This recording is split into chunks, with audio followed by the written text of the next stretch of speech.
Buenas noches, Padre Martín. Buenas noches a todos.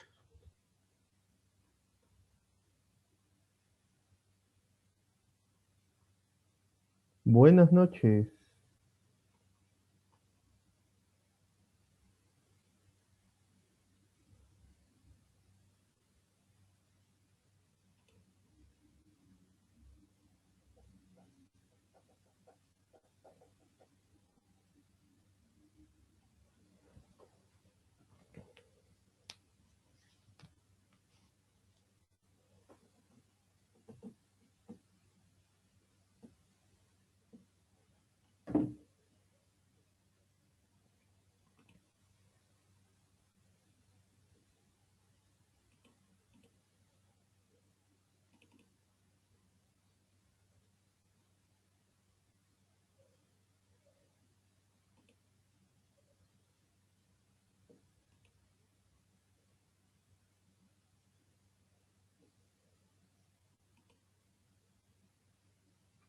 Falta, ¿cuánto? 2 minutos y empezamos.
Muy bien, son las 8 en punto.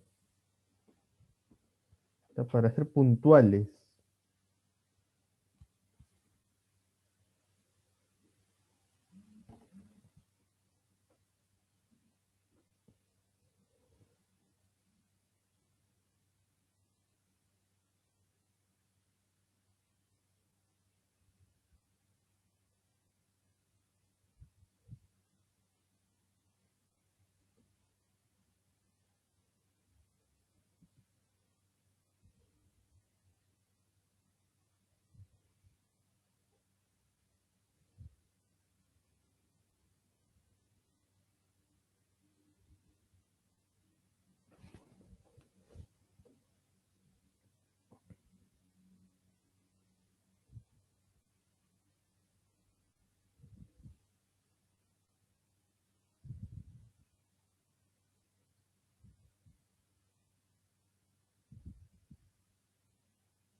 Muy bien, vamos a empezar con la oración para ir ganando tiempo y proseguir con las clases.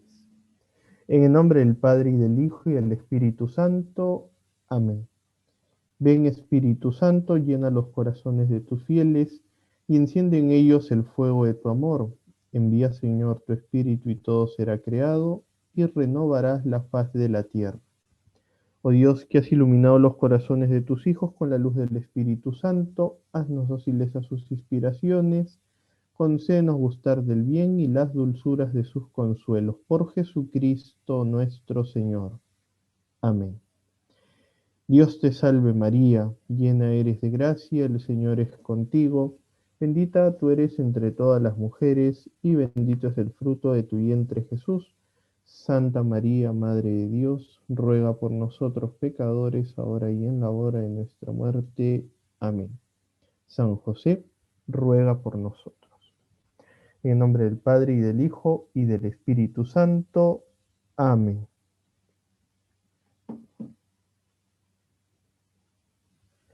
Muy bien.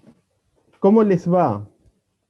¿Ya están avanzando con sus lecturas, con su mapa? ¿Cómo les va? Cuéntenme.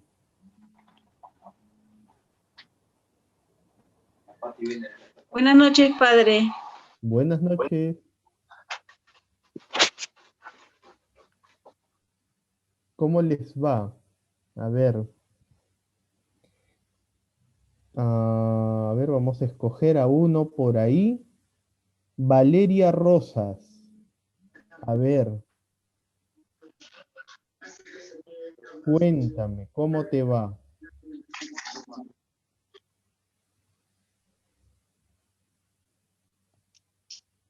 Valeria. Padre, buenas noches. Hola, buenas noches. Bien, bien, padre, bien. Muy bien. A ver, Valeria Rosas, ¿estás por ahí?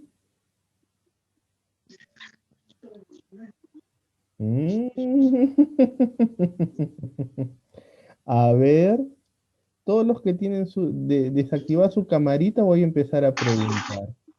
A ver, Susana. ¿Dónde está Susana? A ver.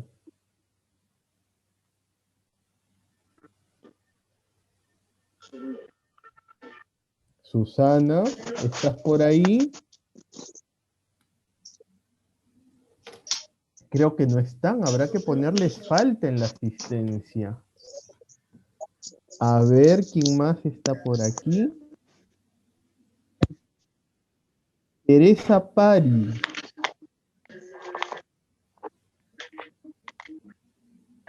Teresa Pari, ¿estás por ahí?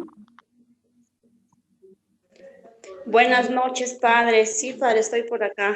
Ah, muy bien, muy bien. A ver, vamos a seguir buscando por ahí. Buenas noches. Buenas noches. Francisco, a ver, ¿estás por ahí? Sí, padre, buenas noches. Buenas noches. A ver, ¿quién más está por acá? Buenas noches, Estefano padre. Vera. ¿Quién es Estefano? Se fue. A ver, ¿quién más está por aquí? Maribel Flores. ¿Quién es? No lo Buenas veo. noches, padre. Estoy padre presente. Muy bien. Yolanda, ¿quién es Yolanda? Padre, buenas noches. Padre Martín, buenas noches. Soy Yolanda. Yo conozco esa voz.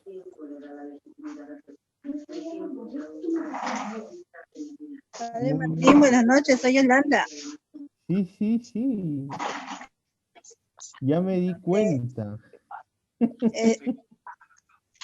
Eh, de Sagrada Familia. Claro que sí, esa voz es reconocible inmediatamente. Ay, padre, gracias. A ver, ¿quién más está por aquí? ¿A alguien no he llamado de los que tienen desactivada su camarita? Porque si no le pongo falta. Leo Luna está conmigo, es mi yerno padre, pero está tratando de entrar, no logra entrar todavía. ¿Por qué no puede entrar? Seguramente no le dejas. Ay, padre, aquí está a mi lado. ¿Dónde? Que no lo veo. Buenas noches, padre. Ahora Hola, buenas me estoy adaptando también a esto. Ah, ya te veo, ya te veo. Estás abajo, ahí. Es primera vez que me conecto con Zoom.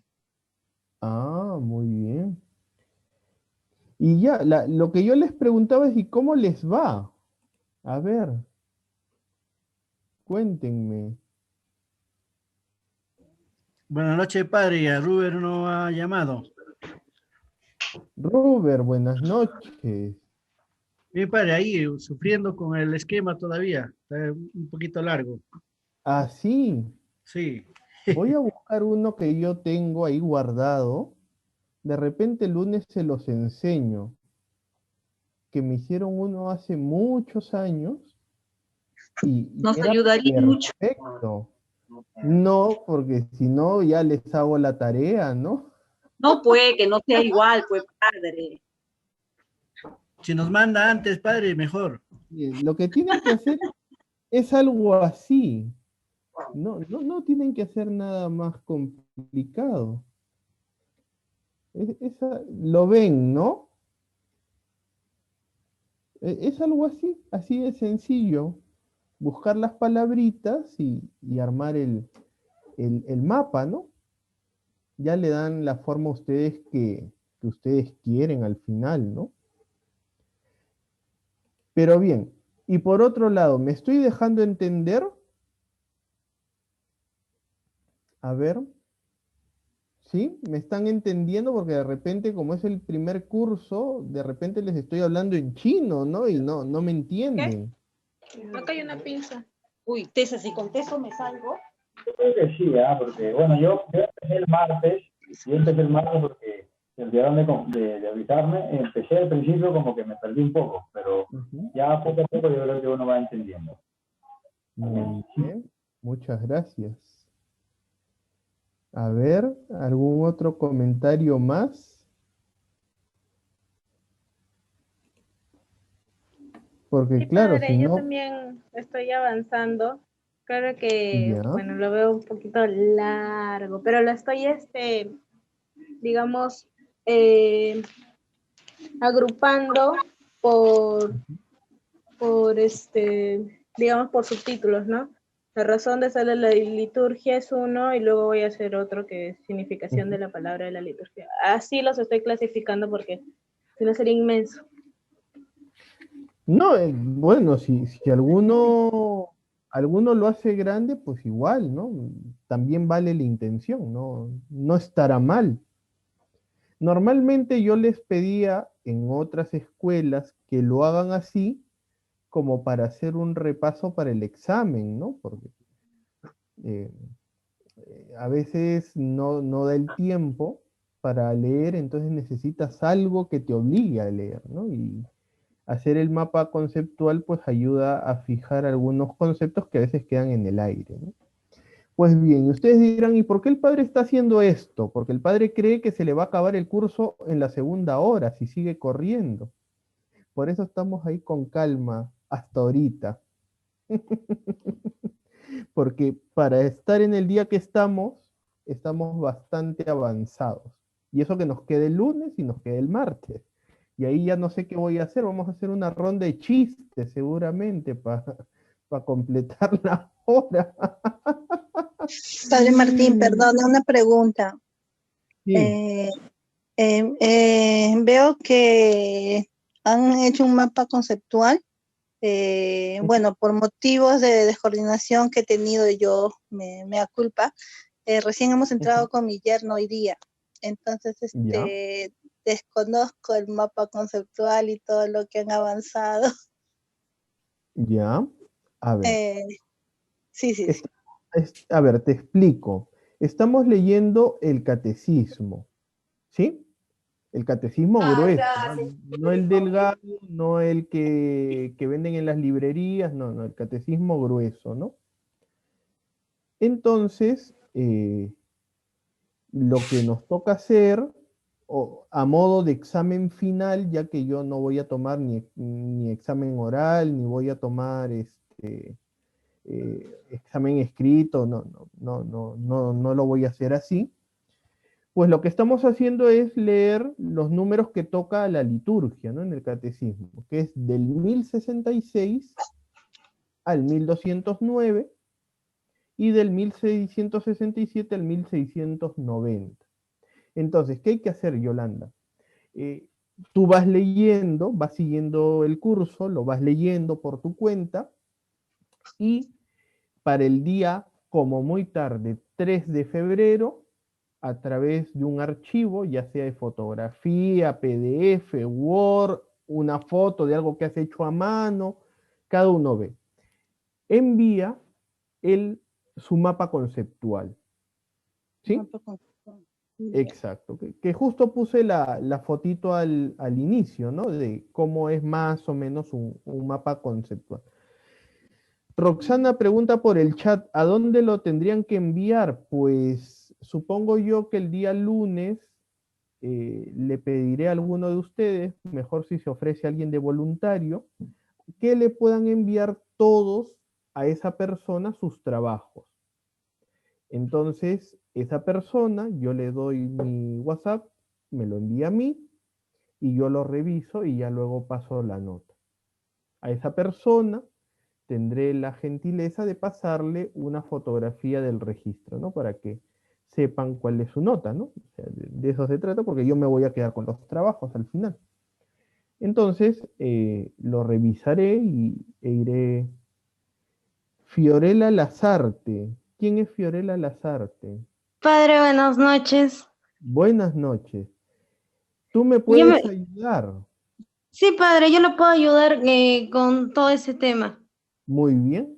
Entonces, con Fiorella, el día lunes de repente, ella da su número de WhatsApp, le envían sus trabajos a ella, yo le voy a dar mi número de WhatsApp a Fiorella y ella me los manda a mí. Y como ya he dicho en otras ocasiones, por favor, lo primero que hay que poner en los trabajos es el nombre, porque si no tiene nombre, no le voy a poner nota a un fantasma, ¿no? Entonces, ayuden poniendo su nombre. ¿A qué se refiere María con un rango de horario?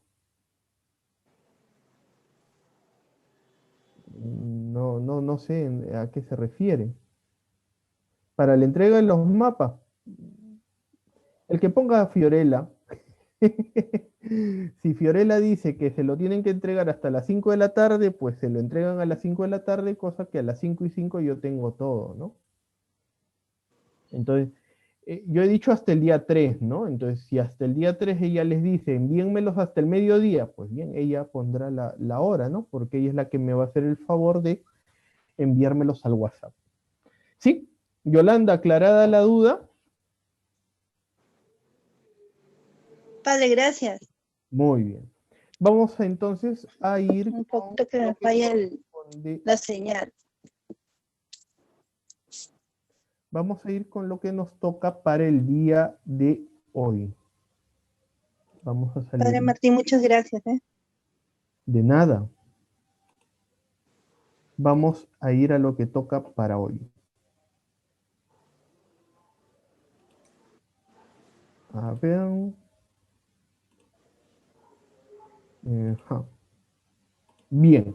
Ayer hablábamos de quién celebra, hablábamos de la asamblea y decíamos que en la asamblea pues estaba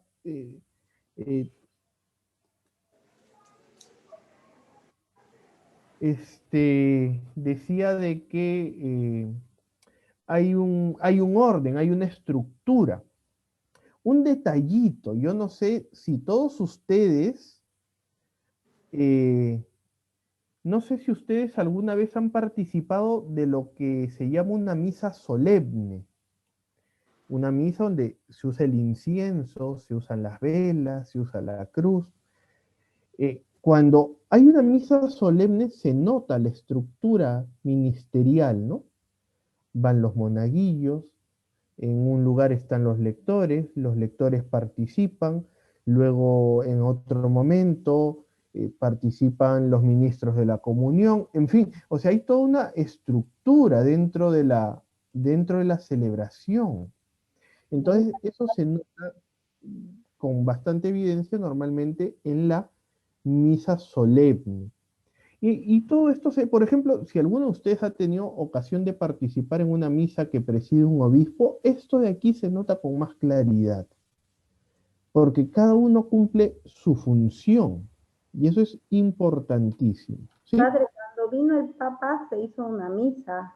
Sí. Ahí pude observar esa misa solemne, era muy bonita.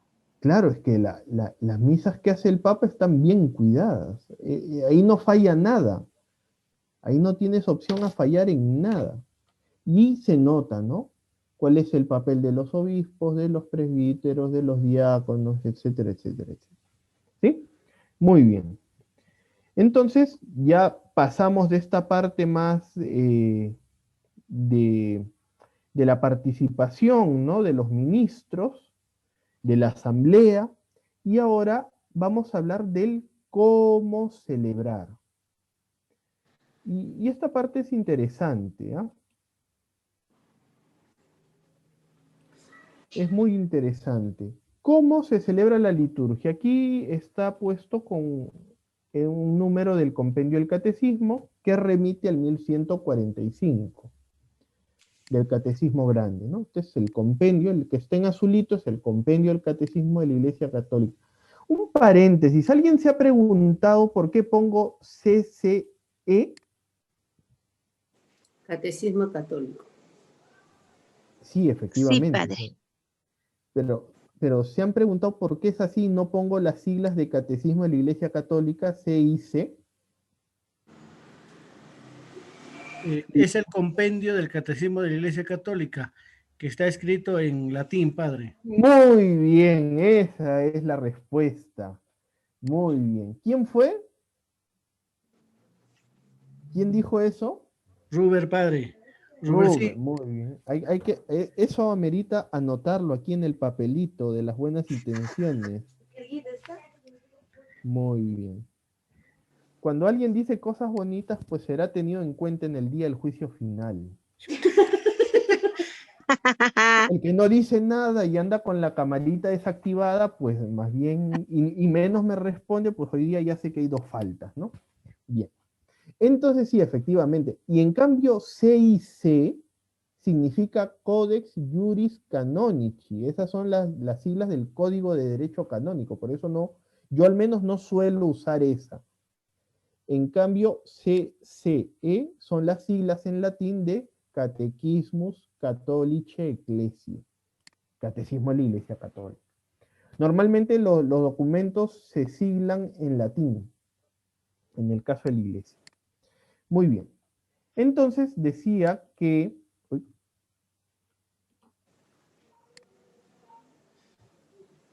Decía que aquí para entrar en el tema vamos a usar un número más bien del compendio.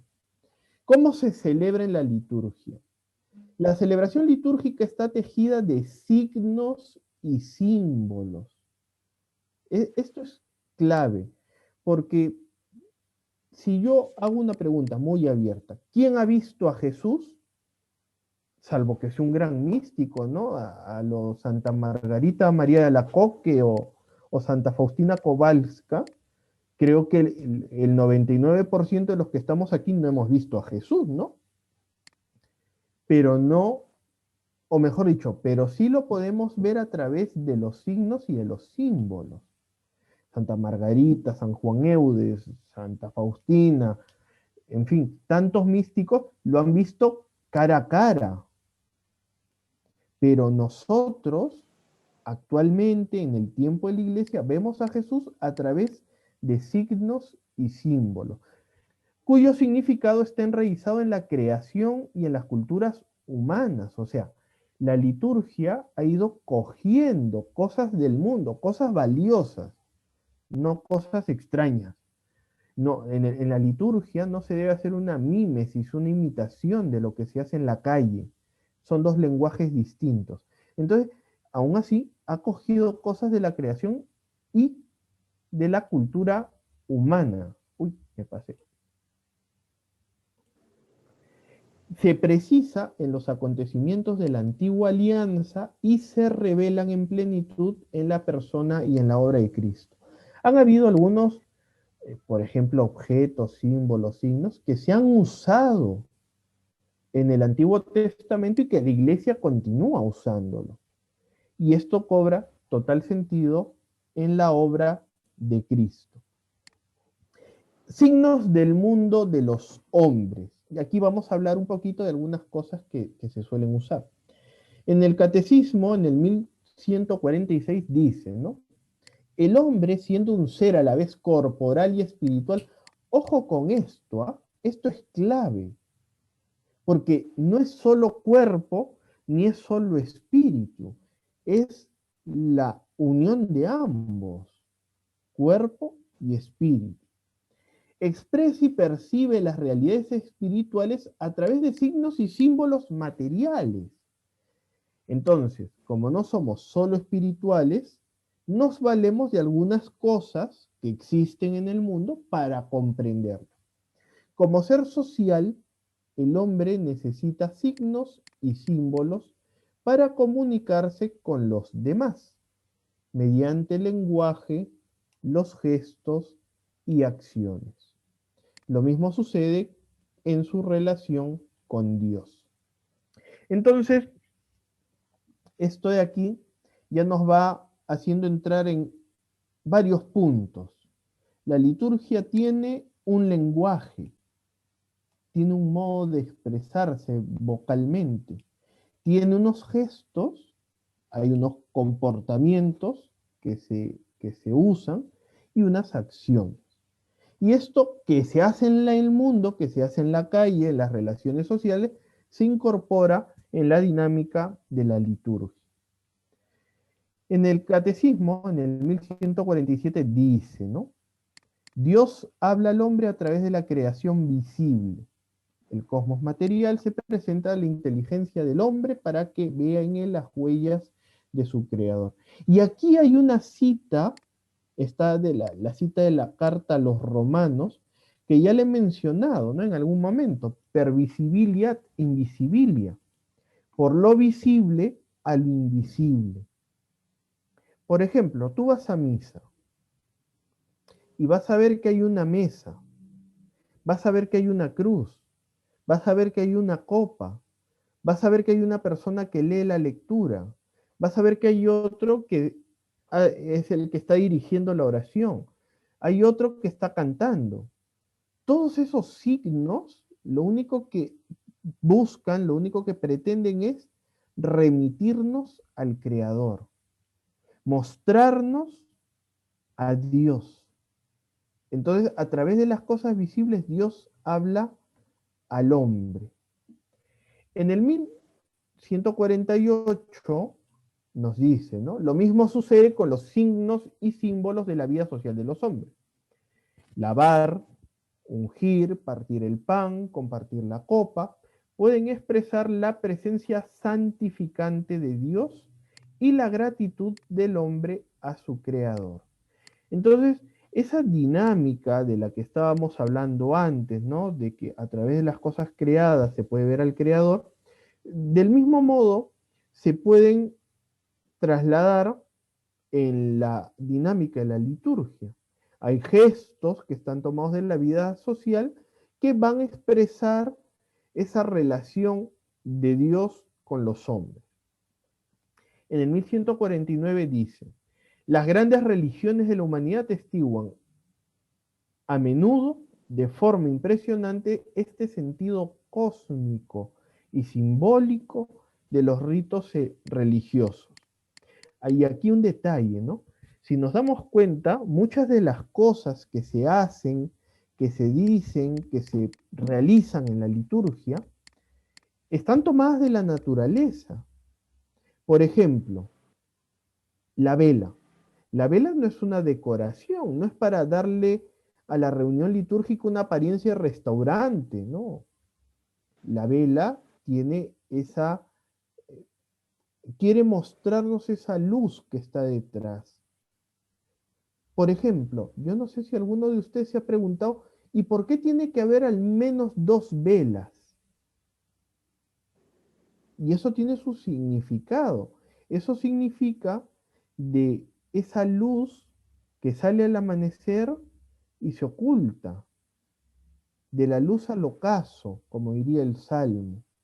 Y en esa luz es donde se manifiesta Dios, porque Dios es luz, dice San Juan. Entonces, hay una simbología detrás de los ritos religiosos, pero que están tomados del cosmos, de la naturaleza, de la vida cotidiana. La liturgia de la Iglesia presupone, integra y santifica elementos de la creación y de la cultura humana, confiriéndoles la dignidad de signos de la gracia de la creación nueva en Jesucristo, lo que les acabo de decir. El compendio pregunta, ¿no? ¿De dónde proceden los signos? Aquí estamos del 1146 al 1152 y alguna cosita del 1189. Dice aquí, algunos signos sacramentales provienen del mundo creado. La luz, la vela, por ejemplo, ¿no? Que ya he mencionado. El agua, pensamos en el bautismo, pensamos en el agua bendita, pensamos en el agua que se mezcla con el vino en la liturgia eucarística. El fuego, por ejemplo, en la vigilia pascual para encender el cirio se usa una fogata, ¿no? El pan, alimento cotidiano, que se usa en la Santa Misa. El vino, sin duda alguna, y el aceite. Y otros de la vida social, el lavar, por ejemplo, el lavatorio de los pies, el ungir. El ungir tiene una alta carga simbólica. La unción no solamente es una unción porque se tiene que hacer, la unción tiene un sentido medicinal. En la antigüedad se ungía para curar. ¿Cuántas heridas nosotros tenemos que necesitan ser ungidas? Partir el pan. Partir el pan, que puede parecer un gesto tan minúsculo, termina siendo un gesto bastante elocuente. Jesús resucitado partió el pan ante los discípulos de Maús. Otros de la historia de la salvación en la antigua alianza, los ritos pascuales, los sacrificios, la imposición de manos, las consagraciones. Sí, efectivamente, las cenizas también son un signo, pero no es tanto como un signo sacramental, es un signo que se usa puntualmente para el miércoles de ceniza. Estos signos, algunos de los cuales son normativos e inmutables, asumidos por Cristo, se convierten en portadores de la acción salvífica y de santificación. Y aquí un detalle, por ejemplo, yo no me imagino, pues, que alguien diga que tiene que celebrar la Santa Misa, que en lugar de vino use Coca-Cola o chicha. No me lo imagino, porque no es un signo que ha sido asumido por Cristo. Y hay algunos signos que son normativos e inmutables. Quiere decir que nadie los puede cambiar. Volvemos a lo de ayer, ¿no? Nadie, incluso la autoridad suprema de la Iglesia, es decir, el Papa, puede cambiar las cosas que están en la liturgia a su libre arbitrio. No se puede. Entonces, ahí hay que ser muy respetuoso de los signos, ¿no? Continuamos.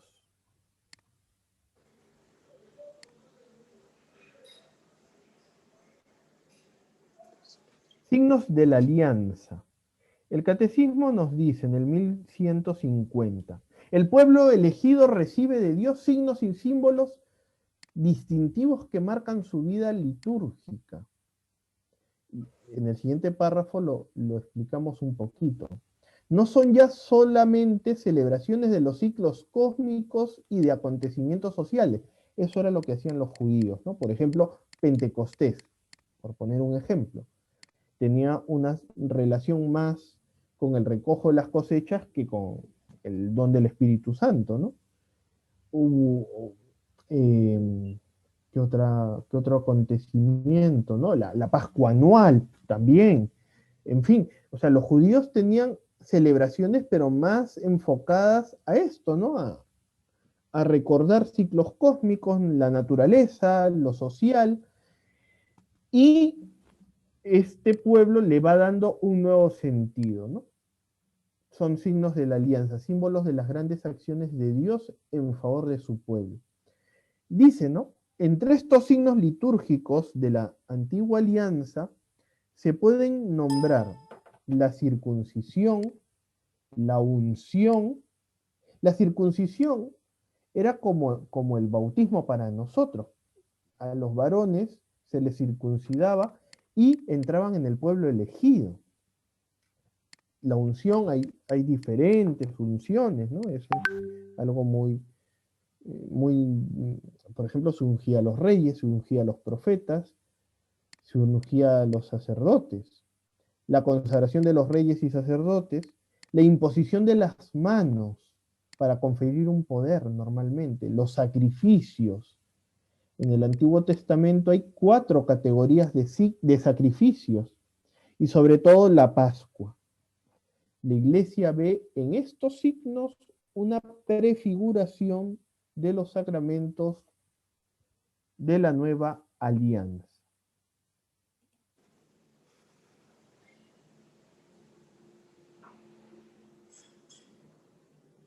Signos asumidos por Cristo.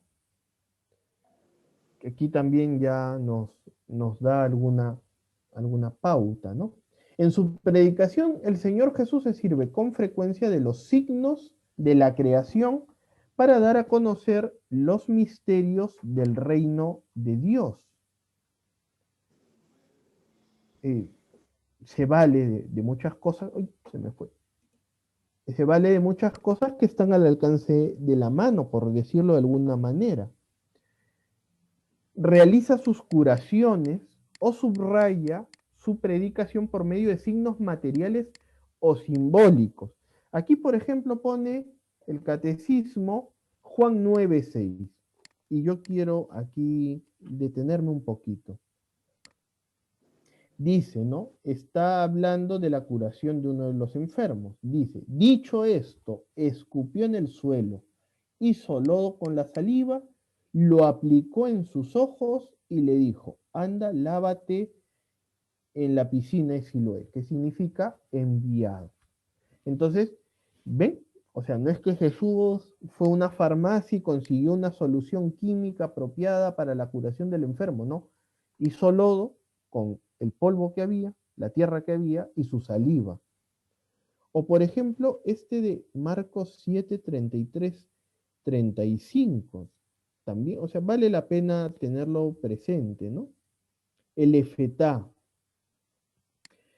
Hay un sordomudo y le mete los dedos en las orejas y le toca con saliva la lengua. Y luego, mirando al cielo, dice, ábrete. Y en ese momento, el sordomudo reacciona. Entonces esto es interesante, ¿no? En el 8:22, la curación del ciego de Betsaida, ¿no? ¿Qué hace allí? Toma de la mano al ciego, pone saliva en sus ojos y le impone las manos. Entonces, Jesús como que le da ese sentido novedoso a las realidades del Antiguo Testamento y va cogiendo esas realidades cotidianas y las utiliza para la curación de algunos, ¿no? Son esos signos. Da un sentido nuevo a los hechos y a los signos de la antigua alianza, sobre todo al Éxodo y a la Pascua, porque él mismo es el sentido de todos esos signos. signos sacramentales. Desde Pentecostés, el Espíritu Santo realiza la santificación a través de los signos sacramentales de su iglesia. Los sacramentos de la iglesia no anulan, sino purifican e integran toda la riqueza de los signos y de los símbolos del cosmos y la vida social. ¿Ven? Una vez más el catecismo está insistiendo en esto. O sea, lo que se usa en los sacramentos no es algo que se ha inventado, sino que integra y purifica la riqueza de los signos y de los símbolos del cosmos y de la vida social. Aún más, cumplen los tipos y las figuras de la antigua alianza. Significan y realizan la salvación obrada por Cristo y prefiguran y anticipan la gloria del cielo.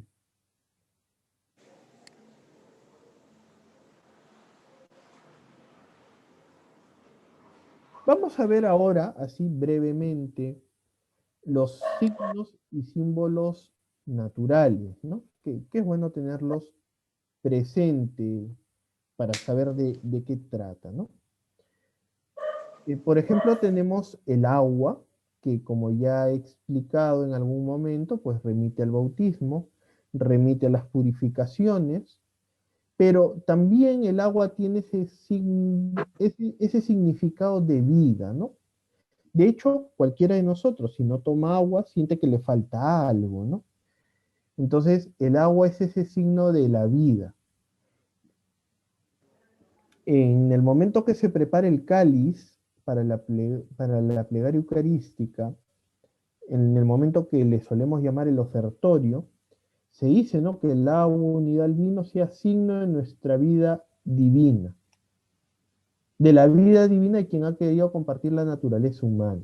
Entonces, el agua es signo también de vida. Luego el vino, ¿no? Y aquí un detallito que de repente puede pasar desapercibido, ¿no? Yo no sé si todos han tomado alguna vez en su vida vino. Hoy en día el vino es muy líquido, ¿no? En la época de Jesús, el vino no era tan líquido, en realidad era como un jarabe. Por eso los judíos tomaban el vino mezclado con agua. Como acabo de decir hace unos minutos, en la misa se prepara el cáliz y se echa vino y se echa un poquito de agua. Entonces, eso para que vean que se remonta al Antiguo Testamento. Por eso no es llamativo que cuando Jesús le dice a los de las bodas de Caná que vayan a llenar de agua, no se sorprendan, porque no les está pidiendo nada raro, les está diciendo que traigan algo para hacer lo que se solía hacer. Padre, entonces Jesús no hizo el milagro de la conversión del agua en vino. No, sí lo hizo, tranquilo. Pero a lo que voy es al detalle, que no les sorprenda a los servidores que les pida agua, porque era normal mezclar el vino con agua, porque no era tan líquido como lo consumimos ahora, ¿no? El pan está a lo largo de toda la escritura, está desde el Génesis hasta el Apocalipsis. El pan, el alimento, sin duda alguna. La luz es Dios. Dios es luz. Lo vemos en el Éxodo cuando Él se manifiesta como esa columna de fuego que va iluminando al pueblo elegido para que vaya caminando. Luego Jesús, lo hemos escuchado ayer en el Evangelio, ¿no? No se prende una luz para que quede escondida. Y luego en el Nuevo Testamento encontramos pues que se afirma que Dios es luz. El aceite, ya lo he mencionado hace un momento, ¿no? Las unciones, que también tenían esa finalidad medicinal. El incienso, que está en el Antiguo Testamento, está en el Nuevo Testamento, es ese símbolo de la oración agradable. Si ustedes han tenido ocasión de participar en una acción litúrgica con incienso, pues uno siente ese aroma, ¿no? Que es distinto al del palo santo, debo reconocerlo. O sea, no es botar humo por botar humo, porque para tal caso metemos un carbón bañado en querosene y da más humo de lo que da el incienso. El incienso es esa resina que tiene ese olor agradable, rico, bonito, y que te traslada a otra realidad. El palo santo se le acerca, pero no es lo mismo. La cera, igual, está registrado en la antigüedad, cómo se ofrecía la luz a través de las velas. La ceniza, ese signo de penitencia, ese signo de que de alguna manera estamos cambiando, que nos hemos dado cuenta que no es lo mismo. Esto de lo que podemos decir de los signos y símbolos naturales, de los gestos y posturas. Aquí sí es en realidad una distinción que de acuerdo al liturgista va a ir poniendo, ¿no? Porque hay algunos que se podrían poner en otro sitio y otros en otros, es verdad, ¿no? Vamos a hablar de estos 5 tipos de signos, ¿no? En primer lugar, los gestos sacramentales, la imposición de las manos.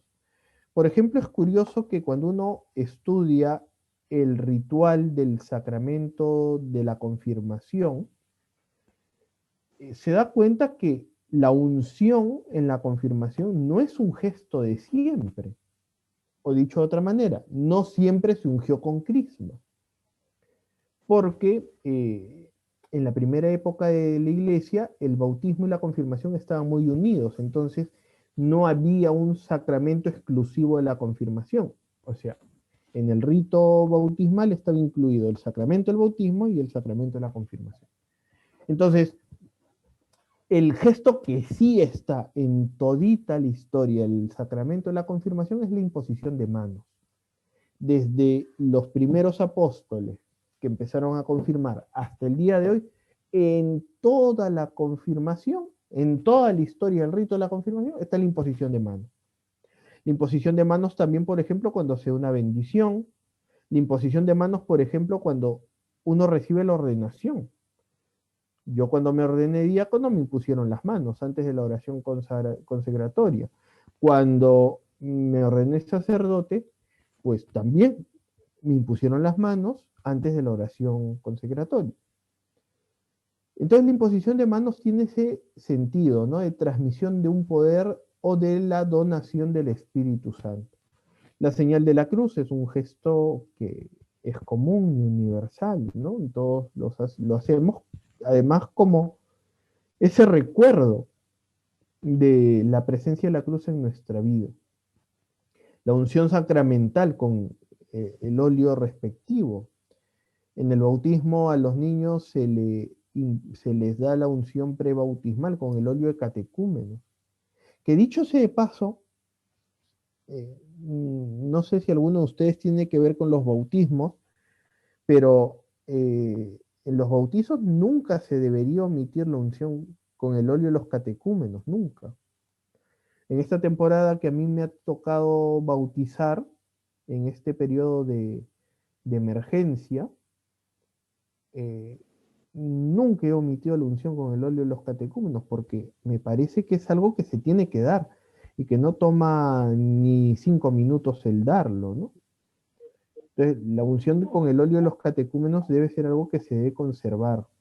Luego, la unción con el sagrado crisma, ¿no? En la coronilla de los niños cuando se bautizan, en la confirmación, en las manos del sacerdote, en el altar, los obispos también les ungen la cabeza. Entonces, hay unciones sacramentales. De plegaria. Aquí yo creo que no hay mucha explicación que hacer porque seguramente todos ustedes saben de lo que estamos hablando, ¿no?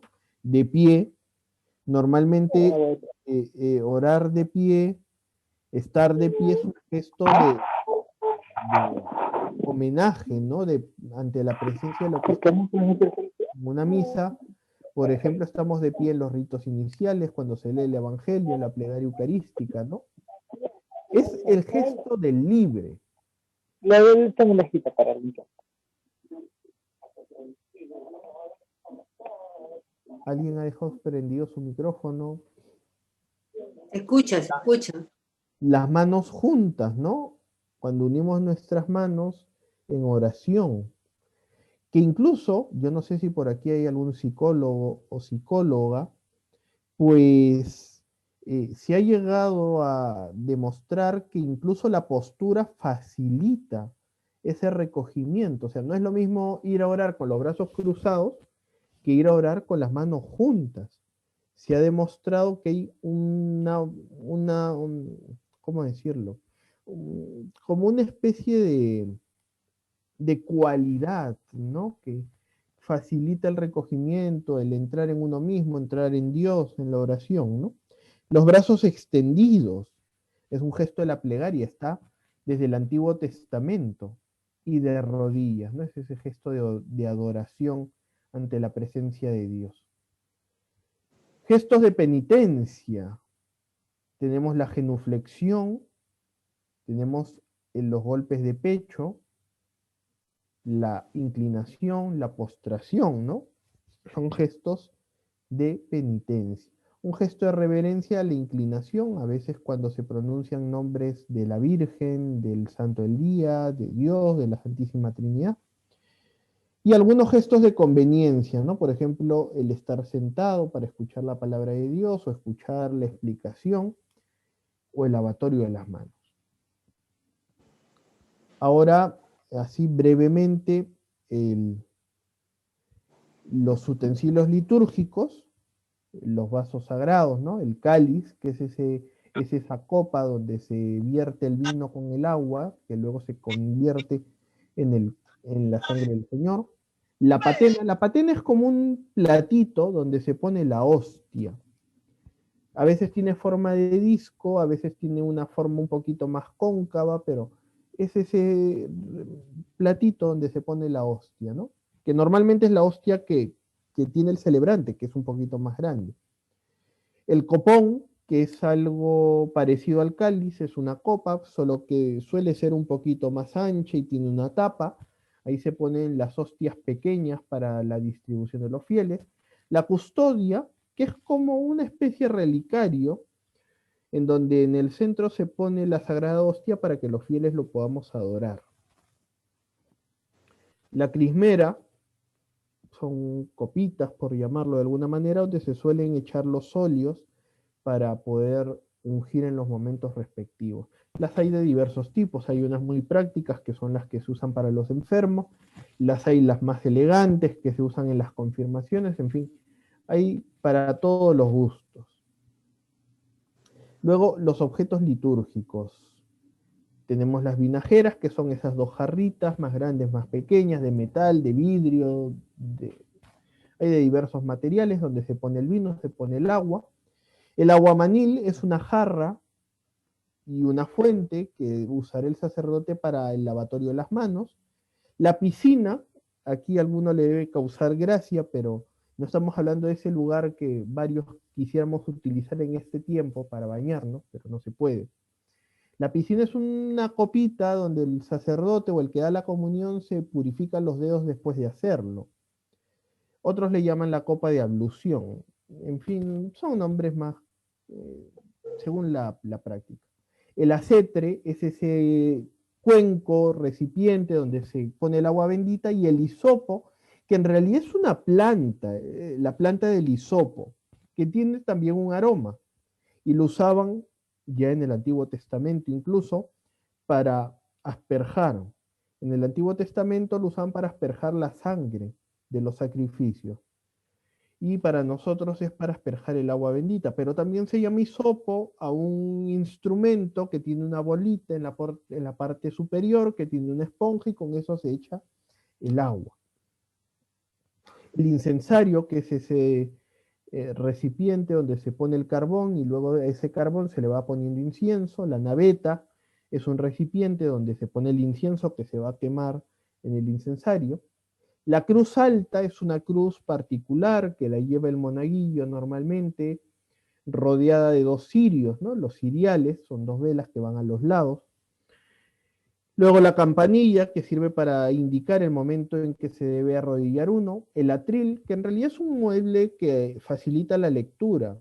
Antiguamente sí tenía cierto valor porque en el misal estaba también las lecturas y el evangelio. pero ya que no la tienen hoy en día, pues es simplemente un instrumento para facilitar la lectura. Y la bandeja de comunión, que es una fuentecilla que usa normalmente el monaguillo para que las partículas del cuerpo de Cristo no se caigan y sean maltratados.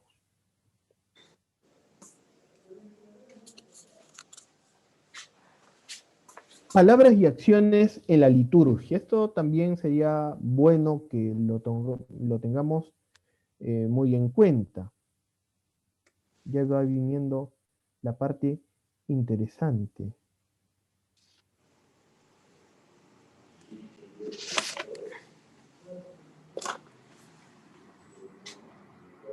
Muy bien. El catecismo nos dice en el 1053, toda celebración sacramental es un encuentro de los hijos de Dios con su Padre, en Cristo y en el Espíritu Santo. Esto ténganlo siempre presente, lo hemos visto en el primer día de clase y lo vuelvo a decir ahora, ¿no? O sea, no es ir por ir a la celebración, es un encuentro con Dios. Y ese encuentro se expresa como un diálogo a través de acciones y de palabras.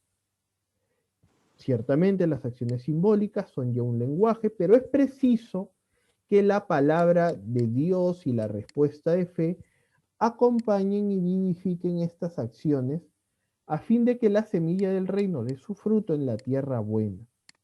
El evangelio que hemos escuchado ayer. Las acciones litúrgicas significan lo que expresa la palabra de Dios. Y esto tiene su fundamento. San Agustín decía, la palabra anuncia el sacramento.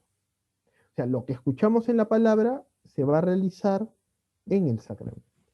A la vez, la iniciativa gratuita de Dios y la respuesta de fe de su pueblo.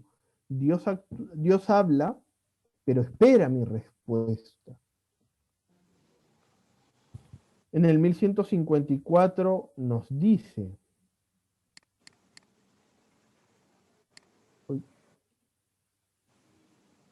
la liturgia de la palabra es parte integrante de las celebraciones sacramentales. Para nutrir la fe de los fieles, los signos de la palabra de Dios deben ser puestos de relieve. El libro de la palabra, el leccionario o evangeliario, seguramente ustedes han visto de que donde se acerca el lector para hacer la lectura, hay un libro. No es una Biblia, es un leccionario. En el leccionario aparecen las lecturas de cada día, las lecturas cotidianas. Y en ese sentido, es curioso, ¿no? Porque leccionario viene de lección, y la lección es la parte que toca leer cada día. Y es lo que Dios nos quiere decir cada día a nosotros. Es verdad que cada uno de nosotros puede leer la palabra de Dios de modo individual, ¿no? Yo agarro mi Biblia y me pongo a leer, ¿no? Y no está mal, no está mal. Pero lo que sin duda alguna Dios te quiere decir cada día son las lecturas de la misa. O si rezas la liturgia de las horas en el oficio de lectura, ¿no? Y en cada hora litúrgica hay una lectura breve. Eso es lo que Dios quiere que tengamos presente en su palabra. Luego, la veneración con su palabra, la veneración con una procesión, se lleva el evangeliario, se usa el incienso. Dei Verbum 21 dice, ¿no?, que hay que rendirle a la palabra una veneración similar a la que se le da a la Eucaristía, la luz, los cirios, ¿no? El lugar de su anuncio, el ambón, vamos a hablar de eso más adelante de repente. Su lectura audible e inteligible, o sea, hay que leerlo bonito. La homilía del ministro, la cual prolonga su proclamación, y las respuestas de la asamblea con aclamaciones, salmos, letanías, confesión de fe. Entonces, esto es lo que rodea la liturgia de la palabra. En el 1155 dice, ¿no?, la palabra y la acción litúrgica, indisociables en cuanto a signos y enseñanzas, lo son también en cuanto que realizan lo que significan. Lo que les decía San Agustín, la palabra realiza el sacramento. Por poner un ejemplo, hemos leído cuando hablábamos de los signos algún pasaje de las curaciones, ¿no? La curación del sordomudo, que Jesús metió los dedos en las orejas y tocó con su saliva la lengua del sordomudo. Pues bien, cuando tú escuchas eso en la palabra que se proclama en la liturgia, en la misa en concreto, significa que Dios misteriosamente quiere hacer esa gracia en nosotros. Entonces, la palabra anuncia y realiza. El Espíritu Santo no solamente procura una inteligencia a la palabra de Dios, o sea, el Espíritu Santo no solo quiere que la entiendas, suscitando la fe, sino que también mediante los sacramentos realiza las maravillas de Dios que son anunciadas por la misma palabra. Hace presente y comunica la obra del Padre realizada por el Hijo amado. Interesante. Por ejemplo, el próximo domingo, de aquí a 2 días, en el Evangelio va a salir que Jesús va a una sinagoga y se le aparece un hombre poseído de un espíritu inmundo. Y Jesús, con el poder que tiene, lo bota. Pues seguramente Jesús quiere sacar de nosotros los espíritus inmundos. Quiere quitar de nosotros el poder del mal. Y eso lo sabemos a través de la palabra que se proclama. De repente a alguno le va a interesar este punto. Este punto está en el Catecismo desde el 1156 al 1158 y en el 1191. Hay una pregunta que hace el compendio del Catecismo. ¿Con qué criterios el canto y la música tienen una función propia dentro de la celebración litúrgica? Esta es la típica pregunta que se hacen. ¿Este canto es litúrgico o no es litúrgico? Y dice, puesto que la música y el canto están estrechamente vinculados a la acción litúrgica, deben respetar los siguientes criterios. Como ya les he comentado en otra ocasión, esta es pregunta fija si lo hubiéramos hecho presencial. En un examen siempre pregunto lo mismo. Conformidad con los textos a la doctrina católica. O sea, tienen que ser cosas que la Iglesia cree. Con origen preferiblemente en la Sagrada Escritura y en las fuentes litúrgicas. No está diciendo que cojas canciones del autor evangélico de moda, que cojas canciones del grupo católico de moda, si no están destinadas a la liturgia, no te está diciendo que cojas alabanzas, no. Aquí ya te está diciendo de dónde sale, o de la Escritura o de las fuentes litúrgicas. Segundo criterio, la belleza expresiva de la oración. O sea, te tiene que ayudar a orar, no al sentimentalismo, a la oración. La calidad de la música.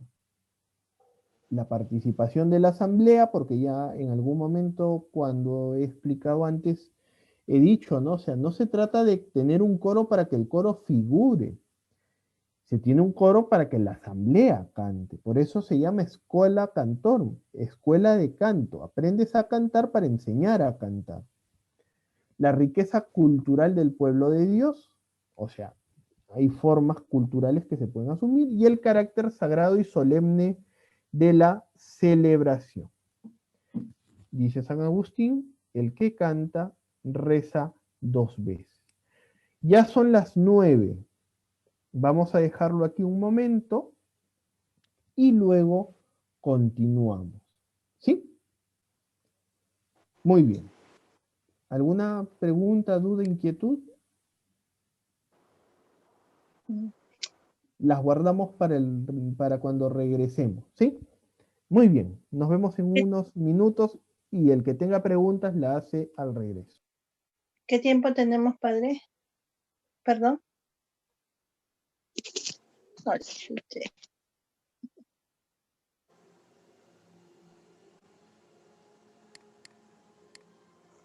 A ver, ¿quién reconoce a Daniela? ¿Dónde está? A ver. Está haciendo ejercicio. Ahí está, por ahí está, por ahí está. Ahí está escondidita. A ver, ¿quién reconoce a Daniela? ¿Dónde está? A ver. Está haciendo ejercicio. Ahí está, por ahí está, por ahí está. Ahí está escondidita. Alguno está aprovechando para hacer aeróbicos, creo, durante la clase.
¿Dónde está?